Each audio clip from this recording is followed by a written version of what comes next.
நாமத்துக்கு மகிமை உண்டாகட்டும். Praise be to the name of Lord. கர்த்தராகிய இயேசு கிறிஸ்துவோடும் with our Lord Jesus Christ பரிசுத்த ஆவியானவரோடும் கூட இணைந்து and with the Holy Spirit, let us unite. உங்களை சந்திப்பதில் நாங்கள் மகிழ்ச்சி அடைகிறோம். We are happy to meet you through this online.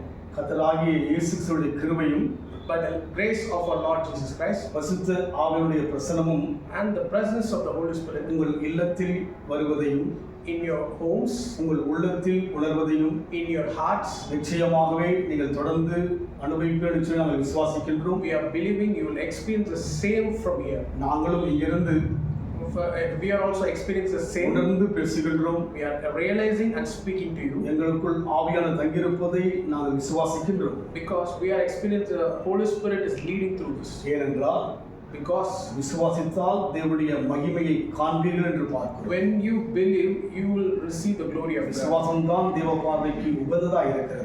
Faith is very valuable in the sight of God.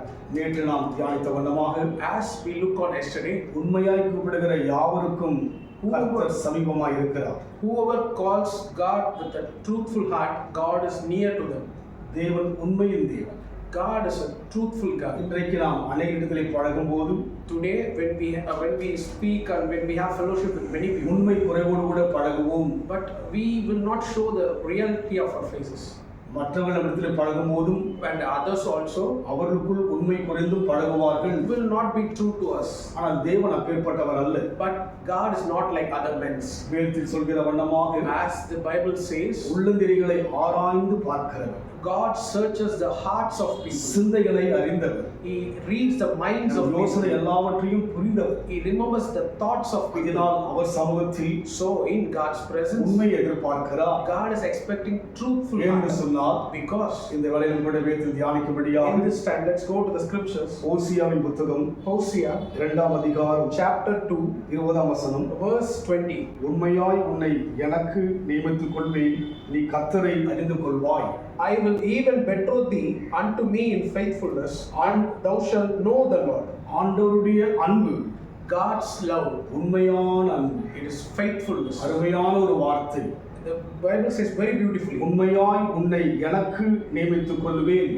I will even betroth thee unto me in faithfulness. ஒரு ஆண் மகன் ஒரு பெண் மகளை நிச்சயம் செய்து கொள்வது as a man betroths a woman, தேவன் நம்மை அவருக்காக நியமித்துக் கொள்ள விரும்புகிறார். God appoints us for himself. அந்த ஆண் மகன் அந்த பெண்ணை மனதார விரும்பி as this man truly loves the woman, தன் வாழ்க்கைக்காக நிச்சயித்துக் கொள்வது போல for his own life he appoints her. அவரும் நம்மை அவரோடு இணைத்துக் கொள்ள உண்மையாக நியமித்துக் கொள்ள விரும்புகிறார். God appoints us to be him. உலகத்தின் நியமம் கூட மாறி போகலாம். The world's tradition can change. கணவன் மனைவி கூட பிரிந்து போவதை பார்க்க முடியும். We can see many separation in families also. ஆனால் தேவ உறவு என்பது உண்மையானது. But God's covenant is very true. அவர் கடைசி வரைக்கும் அவருக்காக நம்மை நியமித்துக் கொள்ள விரும்புகிறார். Till last God wants us to be us. ஏனென்றால் அவர் உண்மையுள்ளவர். because he is a faithful God. உலகத்தில் எவ்வளவோ கோடிக்கணக்கான மக்களை விட்டுவிட்டு There are many crores and millions of people over there, உங்களையும் என்னையும் but God chooses you and me அவருக்கென்று, for him, அவரை துதிப்பதற்கென்று, to praise him, ஆராதிப்பதற்கென்று, to worship the God, அவரோடு கூட இருந்து வாழ்வதற்கென்று to be with the living God. நியமித்துக் கொண்டிருக்கிறார். He has appointed you நித்திய வாழ்வு இது. everlasting life. இந்த உலகத்தினுடைய வாழ்வெல்லாம் கொஞ்ச கால வாழ்வு. The life what we living are a temporary life. ஒரு குடும்பத்தில் பார்க்கின்ற போது As we see in a ஒரு family, குடும்பத்தில் கணவர் இருப்பார், மனைவி மரித்து போவார்கள். we can see in the families a husband will not be there, a wife will be there. மனைவி இருப்பார்கள், கணவன் மரித்து போவார்கள். The same will happen in a vice versa. ஆனால் தேவனோ But மரித்தவர் அல்ல. God is not a God of dead. தேவன் இன்றைக்கும் உயிராயிருக்கிறபடினாலே Today also God lives forever. உண்மையாய் அவருக்கென்று நியமித்தபடியினால் Truly he has appointed you for அவரை himself. அறிய நாம் ஒப்புக் கொடுப்போம். So let us surrender himself to know the living God. அறிவதற்கென்ன வழி?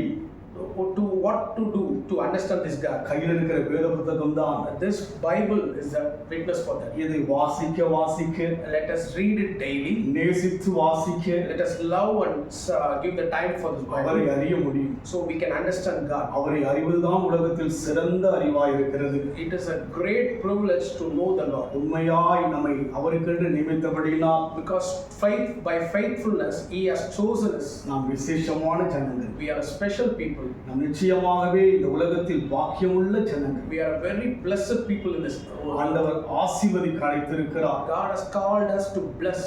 நம்மை நாம் ஆராய்ந்து பார்க்கும்போது Let us consider ourselves. தேவனால் நியமிக்கப்பட்டோம் என்ற நிச்சயம் நமக்குள் இருக்க வேண்டும். As this verse says, we have been chosen and appointed for God. நாம் அநேகருக்கு பிரயோஜனமாய் இருக்க வேண்டும். We have been a many blessing to others. குடும்பத்துக்கு மகிழ்ச்சியுள்ள பிள்ளைகளாய் இருக்க வேண்டும். We should be a happy person to our family. அதற்காக தான் கர்த்தர் நம்மை நியமித்துக் கொண்டார். For that reason God has appointed you. உண்மையாய் நியமித்துக் கொண்டார். He has truly appointed you. தேவனை நோக்கி பார்ப்போம். Let us pray. உண்மையானவரே, Truthful God, எவ்வளவோ மக்களை விட்டு as there are many peoples in the world, எங்களை உமக்கென்று நியமித்தபடினால் நன்றி செலுத்துகிறோம். Lord, we thank you for your appoint us for yourself. ஒரு ஆண்மகன் ஒரு பெண்ணை தனக்கென்று நியமித்த பிற்பாடு Like a man chooses to be his woman, அந்த மகனிடத்திலே அன்பு கூறுவது போல like the man loves the woman, அந்த மகளும் அந்த மகனிடத்திலே அன்பு கூறுவது போல like the woman loves this man. நீர் எங்களோடு உண்மையா அன்பு கூர்ந்திருக்கிறீர். God, you truly loved us, Lord. நாங்களும் உண்மையா அன்பு கூற Lord, help us to love you எங்களை back. ஒப்புக் கொடுக்கிறோம். We are surrendering ourselves to you. நேரம் ஆண்டவரே, In this time, Lord, உம்முடைய உண்மை நிமித்தமாக by your faithfulness, அற்புதங்களை செய்கிறார்கள். Lord, do a miracle for அதிசயங்களை them. Do செய்கிறார்கள். wonders for them. தடைகளை உடைப்பீராக. Break the barriers, எல்லாம் Lord. விலகுவதாக. Let the bondages be ரீபாலா removed. சந்தரபலா. Thank you, Lord. ஒரு புதிய மகிமை Thank you, Lord, for the new குடும்பத்தோடு glory இறங்குவதற்காக நன்றி in செலுத்துகிறோம். their families. ஒருபடுத்திக் கொள்ளுங்கள். Take control of it. இயேசுவின் நாமத்தில் In Jesus' name we pray.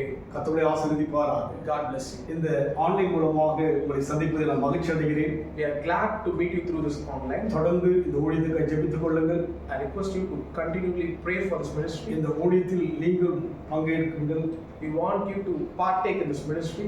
இதன் மூலமாக நீங்கள் ஆசீர்வதிக்கப்படுவீர்கள். Through this you will be blessed. நீ அனைவருக்கு சொல்லுங்கள். Share this to many people. நிச்சயமாய் கர்த்தர் உங்களை ஆசீர்வதிக்கவே ஆசீர்வதிப்பார். Surely the Lord will bless you. உங்களுக்காக நாங்கள் தொடர்ந்து ஜெபிக்கின்றோம். We are happy to pray for you all. இந்த ஊழியத்துக்காக நீங்களும் ஜெபித்துக் கொள்ளுங்கள். Let us all pray for this ministry also. கர்த்தர் உங்களை ஆசீர்வதிப்பார். God bless you. Do subscribe, share and like this. Thank you.